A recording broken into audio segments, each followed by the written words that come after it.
Pleasure to be here, first of all. It really is. I serve on two committees now. My bio is a little bit old. I need to update that. I'm on the Public Education Committee, which is a treat to be on that committee, and I'm still on the Ways and Means Committee. So I'm on the Tax Writing Committee, or Non-Tax Writing Committee. And I'm on the Public Education Committee. And let me tell you first and foremost, I look through everything through the lens of a businessman and a person who highly values the Constitution and freedom. But I'm a businessman. I sit on that committee and I look at everything we focus on. What's the cost and what's the benefit? And in public education, you have 5 business models that deliver public education, that deliver education. You have the traditional public school. I'm a fan of the traditional public school. There is the charter school, which is a public school. I'm a fan of the charter school. There is homeschool. I'm a fan of homeschooling. There is virtual schools. I'm a fan of virtual schools. And there are private schools. I'm a fan of private schools. I am an all of the above public education person. I like all 5 models. But here's where I disagree. Parents and students are customers. They're customers. And in the private sector, we look at everything from a customer service perspective. And we also look at it from the perspective that the customer is always right. Because that's what drives accountability. See, you would need virtually no accountability if the customer was always right. Because then they would pick up their business and move somewhere else. That's ultimate and extreme accountability. You understand what I'm saying? And it's that level of the ability to take your business elsewhere that drives innovation. Absent your ability to take your business elsewhere, innovation basically slows or stops. So the secret in the private sector and to making markets work is competition. Yes. So, I am a fan of all of the above. I want y'all to hear me say, I'm a fan of public schools. We do put a lot of things on them we shouldn't, and we require them to take every student. I get that. That should demand a premium, and we give them a premium. And maybe it should be more, or maybe it should be more. It probably should. But there's other things that need to happen as well to get that more. I'm a fan of public education, let me be clear. I'm a fan of charter schools, which are public schools.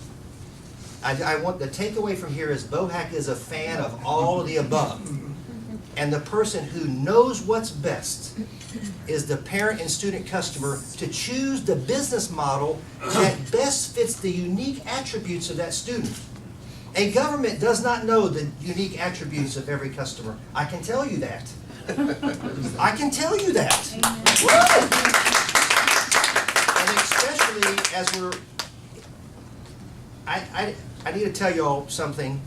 I am zoned to go to an academically unacceptable school.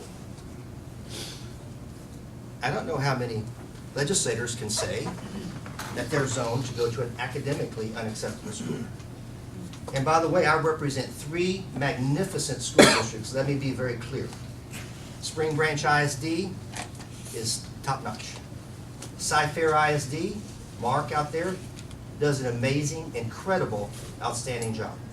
Katy ISD, amazing, outstanding, incredible job. I take nothing away from them. They do a great job, and they're great leaders, because any organization, it takes great leaders and core values. That's what drives an organization, leadership and core values. Okay, but I personally am zoned to go to an academically unacceptable school. And because I have been given the privilege to raise my children, it is not right for me to send them to that school. Because I want them traveling at a faster clip. I want them to be exposed to other things that I want them to be exposed to and not exposed to other things. Do you understand? It's not the government's decision. Amen. It's not the government's decision. Because education, ladies and gentlemen, is the great equalizer. It is the great equalizer. And our discrimination today has gotten much more sophisticated. It's really not about race anymore or sex. It's much more sophisticated. It's zip code. We don't want those people coming to our school.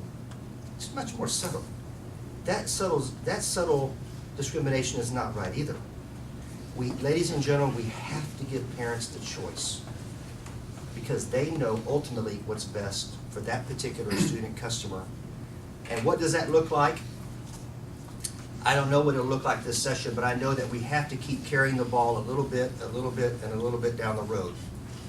And we've been doing that. I'd like for us to take a larger stride, a larger step forward in this session. I think this is the session we need the Latino community out there pounding the drum for reform.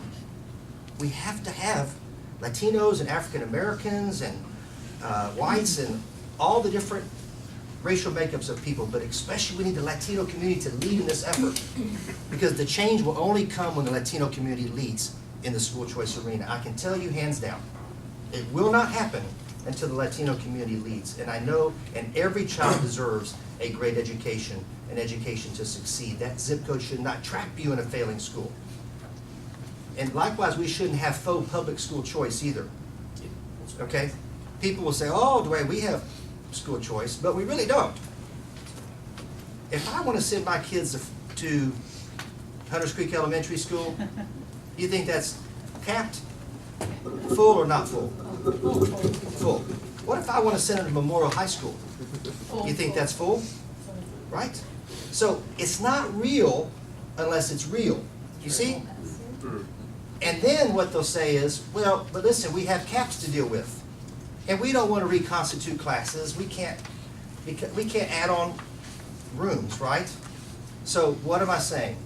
I'm saying we have to give parents real choice in whether or not to send the kids to a different school that they're zoned to go to. And you can't make them go to that school if they don't want to. Because the internal variables, it's up to them. It's not up to me. Because the first rule of customer service in the private sector is the customer is always right. What's the second rule? Even when he's not. See rule number one. The customer is always right. And in this case, the taxpayer, the parent, and that child are the customers, and they should be given the right to choose the retail store, to use a retail store metaphor, that they want to go to. Can you choose the cell phone carrier that you want to carry your phone calls? Do you get to choose the department store you want to go to? Right? Can you choose the type of phone you want to carry? Some people like Android, some people like iPhone. Does the government know what's best, what kind of phone I should choose? They probably think they do. Do they know what's best, what type of department store I should shop at? Do they truly know what's best? They don't. Right? Isn't a public education more important than a cell phone? Let that sink in. Isn't public education the great equalizer of humanity more important than a cell phone? I think it is. And with that, that's really all the comments I have. Thank you.